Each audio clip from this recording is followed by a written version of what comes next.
Hey now, hey now, hey now. We want you to get yourself together because this is going to be a long year. Yes, it's going to be a long year. And we want you to get ready with birds of a feather because we want to just look at what we're getting ready, what we've already been facing with the Philadelphia Eagles and Jalen Hurts. And if you notice, the title is the Jalen Hurts Hate. You know, and I want to just go to another broadcast. I believe it's on ESPN. And I want you to check out what they are saying about this situation. We want to go and just check them out. Okay, let's get ready.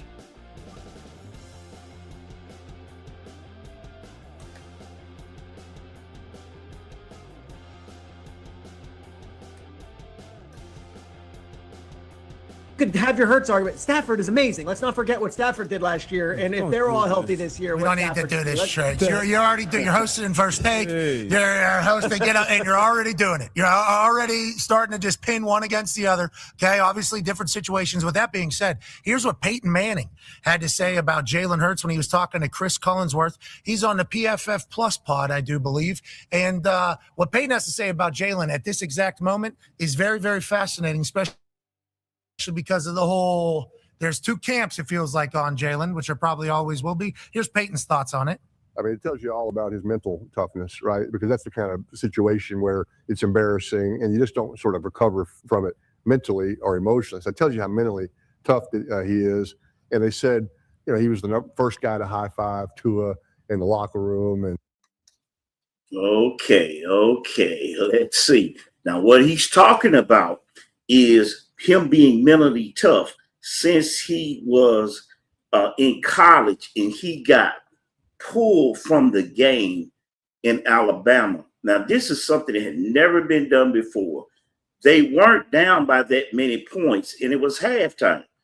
And then he gets pulled in the national championship game. Never done before. Unprecedented. And then Tua, I believe it's like the fourth down, probably final play. He throws a pass, and it's caught, I believe, by Smith for a touchdown. They win, and Jalen was excited, happy with him, and it just blew their minds. People couldn't believe that, hey, he wasn't around kicking rocks mad, because that was just something that seemed very unnecessary. And why would you pull a quarterback? And it didn't seem like it was hopeless at all. It was only halftime. But Nick Saban did that. He pulled them in the national championship game. And this is Peyton Manning giving his say on that situation. And, was as celebratory after that win as, all the players that were, involved in the game. And you're right. I mean, he's played so well in both those Super Bowls, but I like the way he goes about it. He calls me a lot. I'm just, it asks me lots of questions. They actually run a lot of plays that we used to run, Sirianni to Frank Wright to Tom Moore, sort of that chain. And he calls me with very specific questions about certain plays. So he's a student of the game. As another example, you think, he squats 600 pounds. He can, run over guys. He can throw it a mile. But his appreciation of the cerebral part of the game is what's impressive to me, and how he's taken his game to the next level. And I think the sky's the limit for this guy. I love to hear that. And obviously, I think Peyton probably enjoys the hell out of current quarterbacks calling and asking for help, because he gets to nerd out at a level that only. Well, let's be honest. How many quarterbacks you think is calling other quarterbacks, picking their brains before and after the season? Because just to be a quarterback, many of them are so egotistical, they figure, and be honest, they know it all. So he's showing already he is a breed of one, and he thinks differently.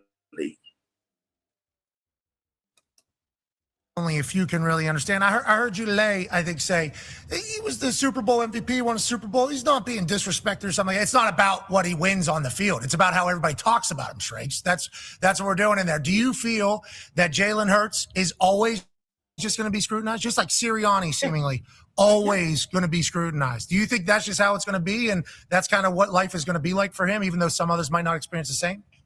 Yeah, it's unfortunate for him that he's surrounded by so much talent, and people look to that offensive line as the best in the league. They look at those two wide receivers as two of the best in the league, and they look at Saquon Barkley as the best running back in the league. So you take a look at this team, and he's the one who gets kind of notched below because 2,900 passing yards. He's not going to win you a fantasy championship. Yet I look at it, biggest games. Here's the guy outplaying Mahomes in 2 different Super Bowls. Here's a guy winning Super Bowl MVP, makes every big throw. He's had 6 different offensive coordinators the last 6 times he's taken the field for an NFL or college football team. So I think it's fair for both sides. I think you're allowed to say, hey, look, this overall pick, if I'm redrafting the NFL right now, and he might not be a top 5 quarterback if I'm redrafting my quarterbacks, but you can also say he has done everything you possibly could ask for and that he is the perfect quarterback. Well, let me say this here. If you go back and you look, look at history of what we call great quarterbacks.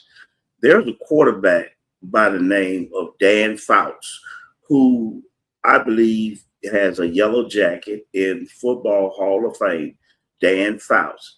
There's also a guy that was on the other coast from San Diego by the name of Dan Marino, all kind of passing record. I think one of his receivers was a guy by the name of Mark Duper out of Marksville, Louisiana, and got all these records. And I believe he is a yellow jacket, a Hall of Fame because of all of the yards. Both of those men are known for being such great quarterbacks, such great passers. But you know what? Neither one of those men has a Super Bowl win. Yep, neither one of those men has a Super Bowl win. So if guys can make it to the Super Bowl and be revered as great quarterbacks, but never have won the ultimate prize, and not only the Super Bowl, but yet while in the Super Bowl, win the most valuable player award. So Jalen won the most valuable player award, been to 2 Super Bowls, and he's barely turning 27 years old.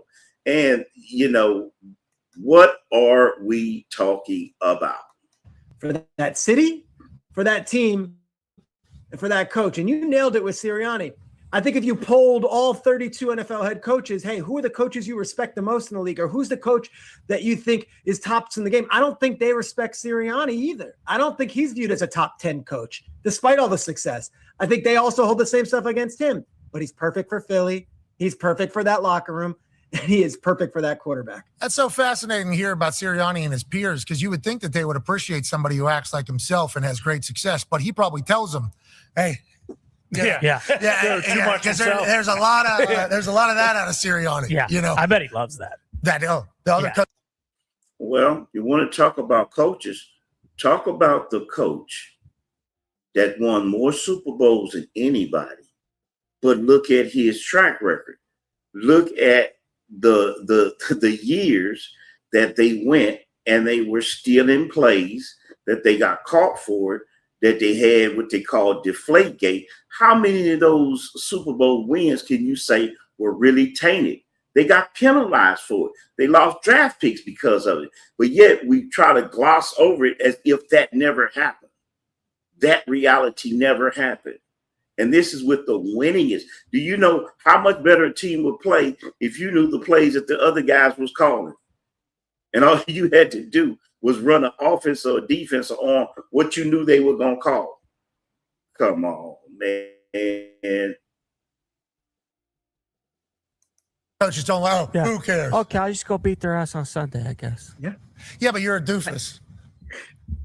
They could say that, right? I think Jeremy Fowler did quarterbacks, wide receivers. I was like, I would love to do an anonymous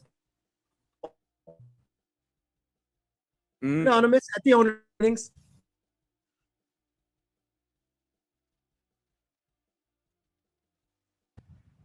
This guy Sirianni every year is the best amongst his peers that maybe. Okay, let's move on because I see you titled this the Jalen hate.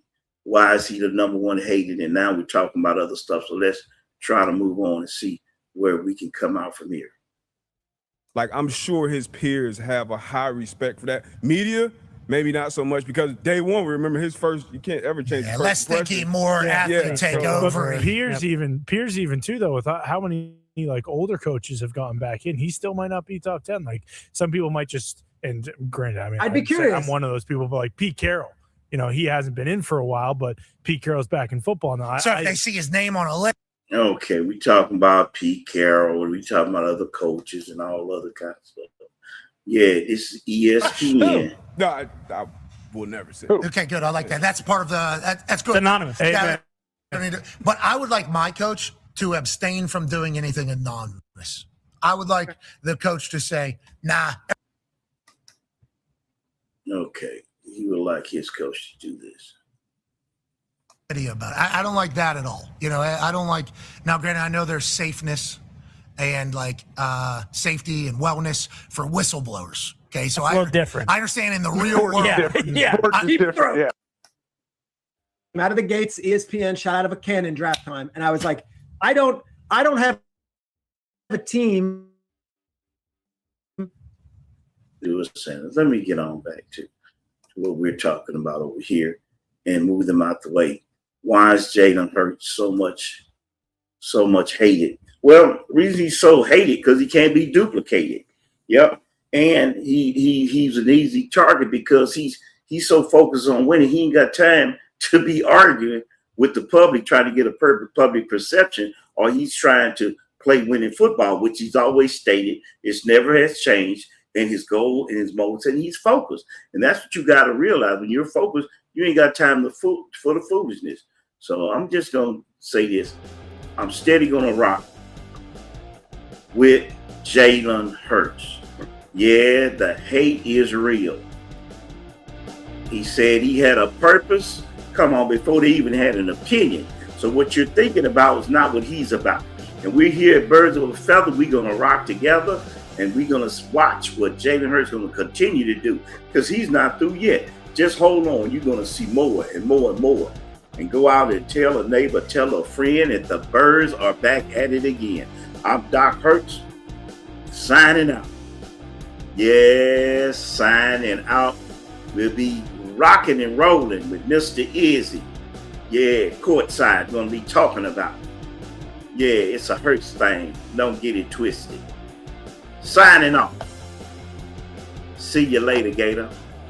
As we say, see ya. Wouldn't want to be ya.